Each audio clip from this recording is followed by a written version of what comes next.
वैष्णो देवी का विश्व प्रसिद्ध और प्राचीन मंदिर भारतीय राज्य जम्मू और कश्मीर के जम्मू क्षेत्र में कटरा शहर के पास पहाड़ियों पर स्थित है। वैष्णो देवी मंदिर का इतिहास और पौराणिक कथा। वैष्णो देवी का विश्व प्रसिद्ध और प्राचीन मंदिर भारतीय राज्य जम्मू और कश्मीर के जम्मू क्षेत्र में कटरा शहर के पास पहाड़ियों पर स्थित है। इन पहाड़ियों को त्रिकुटा पहाड़ियां कहा जाता है। यहीं पर माता रानी का मंदिर लगभग 5200 फीट की ऊंचाई पर स्थित है। यह तिरुमला वेंकटेश्वर मंदिर के बाद भारत में दूसरा सबसे अधिक देखा जाने वाला धार्मिक तीर्थ स्थल है। मंदिर का परिचय। त्रिकुटा पहाड़ियों पर स्थित एक गुफा में माता वैष्णो देवी की 3 स्वयंभू मूर्तियां हैं।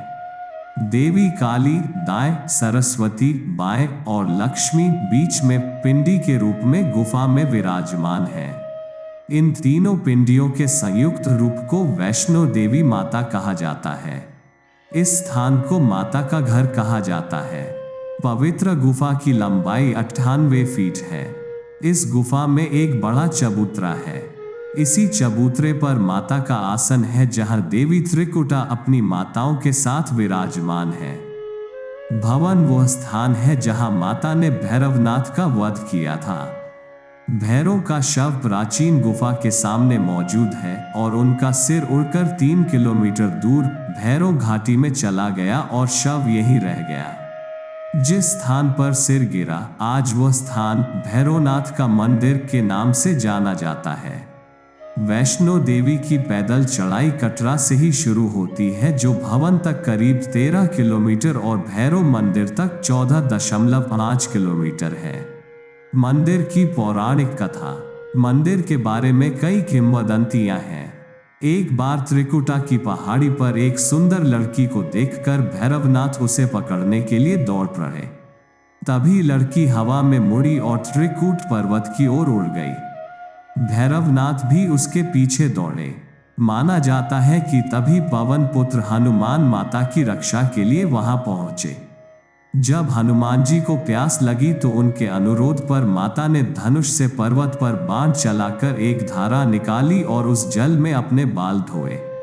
फिर एक गुफा में प्रवेश कर मां ने 9 महीने तक तपस्या की। हनुमान जी ने रक्षा की। तभी भैरवनाथ वहां आ गए।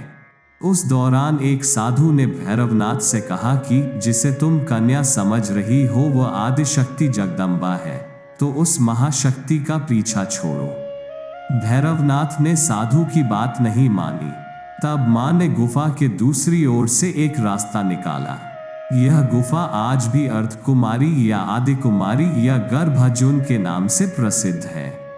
अर्धकुमारी के आगे माता की चरण पादुका भी है। यह वही स्थान है जहां भागते समय मां भैरवनाथ को देखने के लिए मुड़ी थी। अंत में गुफा से बाहर आने के बाद लड़की ने देवी का रूप धारण किया और वापस गुफा में जाकर भैरवनाथ वापस जाने के लिए कहा, लेकिन भैरवनाथ नहीं माने और गुफा में प्रवेश करने लगे।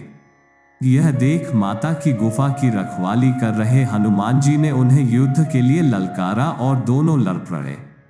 युद्ध का अंत न होते देख माता वैष्णवी ने महाकाली का रूप धारण कर भैरवनाथ का वध कर दिया। कहा जाता है कि अपने वध के बाद भैरवनाथ ने अपनी गलती का पश्चाताप किया और अपनी मां से क्षमा मांगी। माता वैष्णो देवी जानती थीं कि उन पर आक्रमण करने के पीछे भैरव का मुख्य उद्देश्य मोक्ष प्राप्त करना था।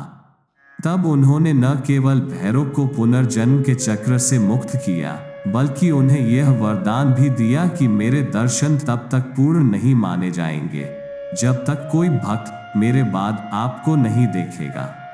मंदिर की कथा। उपरोक्त कथा वैष्णो देवी के भक्त श्रीधर से भी जुड़ी है। 700 साल से भी अधिक पहले मां वैष्णवी के भक्त श्रीधर कटरा से कुछ दूरी पर हसाली गांव में रहते थे। वे निसंतान और गरीब थे, लेकिन वे सोचते थे कि एक दिन वे मां का भंडारा रखेंगे। एक दिन श्रीधर ने आसपास के सभी ग्रामीणों को प्रसाद लेने के लिए आमंत्रित किया और भंडारे के दिन श्रीधर बारी बारी से सभी के घर गए और अनुरोध किया कि उन्हें खाना पकाने की सामग्री मिल जाए और वह भंडारे के दिन भोजन तैयार करे और मेहमानों को खिलाए। क्या आप उसकी मदद करने वालों की संख्या पर्याप्त नहीं थी क्योंकि मेहमान बहुत अधिक थे। वो सोच रहा था कि इतने कम सामान के साथ भंडारा कैसे आयोजित किया जाएगा। भंडारे से एक दिन पहले श्रीधर एक पल के लिए भी सो नहीं पा रहे थे। सोच रहे थे कि वो मेहमानों को कैसे खिलाएंगे। वे सुबह तक समस्याओं से घिरे रहे और अब उन्हें केवल देवी माँ की ही आशा थी। वह पूजा के लिए अपनी झोपड़ी के बाहर बैठ गया। दोपहर तक मेहमान आने लगे थे। श्रीधर को पूजा करते देख वह जहां भी जगह देखता वहीं बैठ जाता। श्रीधर की छोटी सी झोपड़ी में सब आराम से बैठ गए। श्रीधर ने अपनी आंखें खोली और सोचा कि उन सभी को कैसे खिलाया जाए। फिर उन्होंने देखा कि एक छोटी लड़की झोपड़ी से बाहर आ रही है जिसका नाम वैष्णवी था। वो भगवान की कृपा से आई थी। वो सभी को स्वादिष्ट भोजन परोस रही थी। भंडारा बहुत अच्छा था।